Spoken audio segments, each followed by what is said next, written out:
In the first segment of this lecture, we saw two things. First, that the Buddha, in his famous Discourse on the Not-Self, says that you will not find the self in any of these five aggregates. And second, that this is considered a very, very important fact.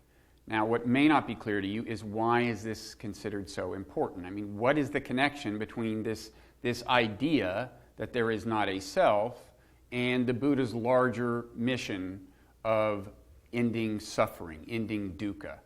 After all, supposedly he delivered this discourse right after the discourse about the Four Noble Truths, and these monks were enlightened upon hearing this discourse, but it's kind of not clear why. Why exactly is the doctrine so important? It doesn't take long to explain why logically this teaching might have led to the enlightenment of the monks, so we'll just spend a couple of minutes on that. But then that is going to lead to an interesting question. Is it possible that when the Buddha said you won't find the self in these five aggregates, he did not mean to deny the existence of the self altogether? That is the view of some scholars, maybe not a majority, but of some scholars. I think it's at least a plausible view, worth hearing, and it may have important implications because some people may find this a more useful teaching than the more conventionally accepted teaching that the self does not exist. As for the question of how the Buddha's teaching led to the enlightenment of these monks, to their liberation from suffering, well, here's an important clue. These five aggregates are sometimes called the five aggregates of clinging. You probably remember this term clinging from an earlier lecture when we talked about the Four Noble Truths, the Buddha's diagnosis of the human predicament. He said that the source of our dukkha, our suffering, the unsatisfactoriness of life, is craving for things and clinging to things that are not going to last forever. Now, normally when you think about clinging to things, you think about things that are kind of out there in the world. I used my own favorite example, powdered sugar donuts, and you imagine yourself kind of clinging to the donuts themselves. But when you think about it, the clinging is going to have to be mediated by the aggregates. I mean, there can't be direct contact between your mind and the donuts, right? The way you apprehend the donuts is, well, first of all, you have this perception of the donuts, whether you see them, feel them, taste them. The perception may be associated with a positive feeling, and that leads you to crave and to cling to the donuts. And even leaving aside the way that things in the outside, the clinging to things on the outside of your body can be mediated by these aggregates. There are things just floating around in here that you might cling to. For example, opinions, which would be in the realm of mental formations. You know, if you cling to them, you'll wind up arguing with people needlessly. You may get sad when people reject your opinions and so on. That's a form of attachment, of clinging. So basically all forms of clinging, the Buddha apparently concluded, could be taken care of if you could just get these monks to quit clinging to these aggregates, okay? And the way he accomplishes this is there's a kind of refrain in this sermon. He goes from aggregate to aggregate and says that, in conclusion, this is not mine, this I am not, this is not myself. He says that kind of three-part refrain about all of the aggregates.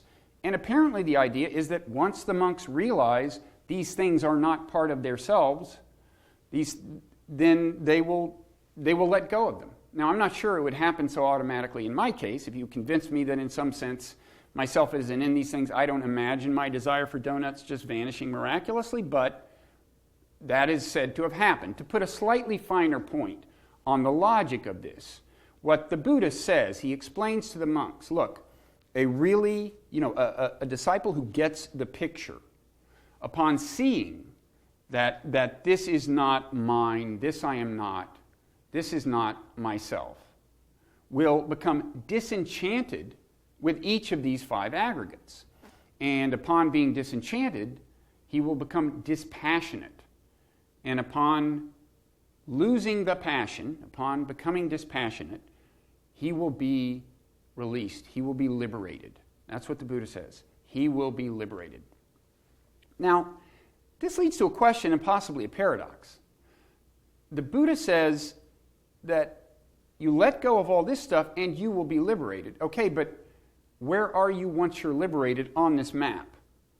I mean, didn't we say that according to Buddhist teaching, these 5 aggregates constitute everything about a person and everything about a person's experience? So I don't quite understand, how this person steps away from all this and remains intact in theory, right? It sounds to me suspiciously like there actually is a self, and the self is being liberated. In any event, it's kind of hard to reconcile this with the basic Buddhist teaching that these 5 aggregates constitute everything there can be about a person or a person's experience. The idea that you let go of them entirely and you're still around and you're liberated. It's not obvious to me how that works. Now, of course, there are ways of resolving paradoxes. Paradoxes arise in various religions or philosophical systems, and thinkers come along who purport to resolve them. You can do that here. Thinkers have thought about this. I think, we will get into this later, but I think a particularly auspicious possibility is to think about the possibility that maybe consciousness is what's liberated. There are other Buddhist teachings where that kind of seems to be the idea, but the fact is that in that one sermon, he talks about clinging to consciousness and then letting go of the clinging. So it seems like there's something that winds up outside of the system. Well, there's an alternative to trying to actually resolve the paradox. We can just ask the question of, is it possible that the interpretation of this discourse has been wrong all along?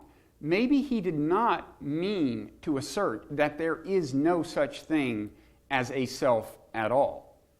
I mean, after all, in the sermon, he never says flat out, there is no self, no such self exists.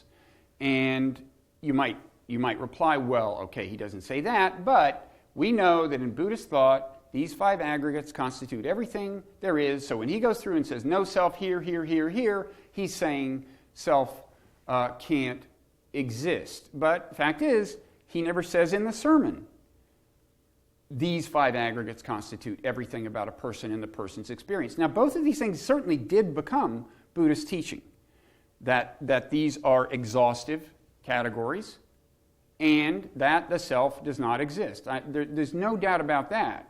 But as for the question of what was meant by this first sermon, there is the real possibility that the idea was not to deny the existence of self. Okay, well, what was the idea? Well, one possibility is that he just looked at these monks, at the trouble they were having, kind of dealing with things, and he found they were all entangled with these feelings and mental formations. They were attached to their body, and he thought, well, maybe if I put it to them this way, these are not part of the self. Maybe that will be a constructive way to think about it, It's not that he's asserting a metaphysical doctrine. He just says, maybe I should tell them, you don't have to own this stuff. And in a way, when you look at the way he phrases it, that's kind of plausible. I mean, he keeps saying, this is not mine, this I am not, this is not myself. That's a very kind of pragmatically useful way to put it, I don't have to own this, I don't have to identify with this. So that is a real possibility, that this was more of an instrumental doctrine, a pragmatic doctrine, than an assertion of metaphysical truth. Now, I don't have a firm conviction one way or the other as to what was meant in this discourse. I would have to go through reams of Buddhist teaching to arrive at some sort of confident opinion. However, I do know someone who has gone through reams of Buddhist teaching. We've already met him in an earlier lecture, Bhikkhu Bodhi, who has translated reams of Buddhist teaching, including this particular sermon. And this question of how we should take this doctrine of not self came up in a conversation I had with him, and what he says is really interesting and on point here. And I would not say that the teaching of non-self means that there is no self or that we don't have a self. Though I would not say that when I explained it in that way, that it implies that we do have a kind of, absolute, unconditioned, indescribable self, the way some of the Vedantin, the Hindu interpreters of Buddhism try to interpret the Buddha's teaching of non-self. What I would say is that the Buddha uses different modes of discourse depending on the context. And so when he's speaking within what I would call a contemplative context, within the context of insight contemplation, or within the context of the aspiration for liberation, then he takes it that the primary obstacle to the attainment of liberation is the grasping or clinging to the mental and physical components of our being as a self. Or the primary obstacle, we could say, is the view of self that arises in regard to the mental and material constituents of our being, or to the clinging to the notion that I am, that there's some kind of true substantial core at the center of our being. And so in order to debilitate and to eliminate that clinging to the view of self and to the notion of a substantial I, the Buddha teaches not that there is no self, but that all of the objects of clinging are not self. And the objects of clinging are what he sums up in what are called the 5 aggregates, or the 5 constituents: bodily form, feeling, perception, mental functions or volitional activities, and consciousness. So within that framework, that liberative framework, or that framework of contemplative insight, the Buddha teaches that one should contemplate all the constituents of being as not mine, not I, not myself. But in other contexts, what I would call the context of ethical action, or the context of karma and its fruit, the Buddha teaches, again, not that there is a self, but he will use the language of selfhood, saying that, for example, one is responsible for oneself. Now, reinforcing Bhikkhu Bodhi's view of this is the fact that there is a discourse in the teachings in which the Buddha says that it is unwise to hold as a true and established view either that the self exists for me or that the self does not exist for me. And another thing that may lend some strength to this view is the contention of some scholars that the teachings generally taken as earliest do not include the flat-out assertion that no self exists. And one of the scholars who has made this argument is named Peter Harvey, and he wrote a book called Selfless Minds. It's about this whole early Buddhist conception of the self. And he framed this whole issue in a really interesting way. Here's what he wrote. A philosophical denial is just a view, a theory, which may be agreed with or not. It does not get one actually to examine all the things that one really does identify with, consciously or unconsciously, as self or I. This examination, in a calm meditative context, is what the not-self teaching aims at. It is not so much a thing to be thought about as to be done. So, in a way, we're back to Ajahn Chah, who insisted that we shouldn't try to intellectualize about this no-self thing, because basically he was saying, quit talking about it and just sit down and do it. And I've got to say that in some ways, I like the conception of the teaching that we're talking about here more user-friendly than the teaching as it's conventionally interpreted as being this kind of doctrinaire thing. I think it's in some ways useful, and for some people will be useful, to think of the Buddhist teaching as just a way of framing the issue productively, as kind of instrumental and pragmatic. And here's why I think that. If you look at the liberation of these monks that happens in the course of the discourse on the not-self, it's not necessarily a very appealing sight, I think, for many of us. Because remember, the Buddha says they should become disenchanted from every aspect of the mind and experience. And, that word disenchanted is sometimes translated as estranged from. One translation has it as revulsed by.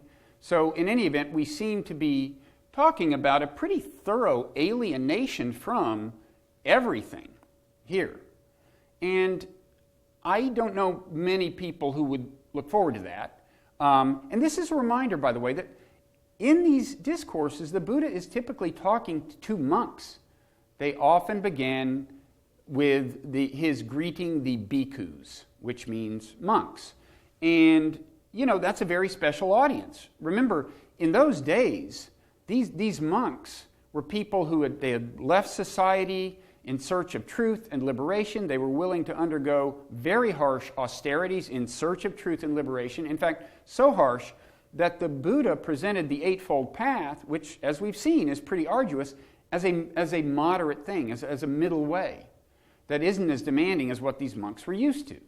Well, for an audience like that, they want full-out liberation, and so, an extreme teaching makes sense. For a lot of people, at least certainly to start with, they would like to have more modest goals. And so that's what I like about seeing the teaching of not self as saying basically, look, there's nothing in here that you have to own. There's nothing in here that you have to identify with. This particular hatred, this particular jealousy, this particular sorrow, you don't have to think of it as yours. And in fact, Buddhism offers a technique, which we've discussed, mindfulness meditation, that may help you, in a certain sense, weaken the connection of these things. In a certain sense, even disown them, at least to the extent of not letting them get the kind of traction they used to get and control your thoughts and your subsequent behavior. Now, at the same time, anybody is, of course, is free to go as far as they will, all the way to the sort of liberation that the monks sought. But this interpretation of the teaching leaves room for anybody. It's just you don't have to own anything here. And if you want to own nothing, good luck. Now, it is still the case, even if this interpretation of that sermon is right, there is no denying that the idea of not self, in the sense that the self does not exist, did become part of Buddhist teaching. And it did include this emphasis on the concept of control that we saw in the teaching. In other words, the self as this controller, as this CEO, is thought to not exist. So Buddhaghosa, who is one of the very most important Buddhist thinkers, who lived centuries after the Buddha, said, deeds exist, but no doer is found. And this idea of deeds without a doer has become part of the idea that the self doesn't exist. Things happen, you do stuff, but there's no CEO in there. Meditators often report, those meditators who get so far into the practice that this all makes sense to them, they talk about thoughts without a thinker. They see they see their thoughts, but they become convinced that they're in some sense not the thing that generated the thoughts. And they also, by the way, these meditators often put a lot of emphasis on the other theme we saw in the Buddha's discourse, impermanence. They while meditating, are quite taken by the fluidity of things, and this feeds into their idea that there's no substantial core there.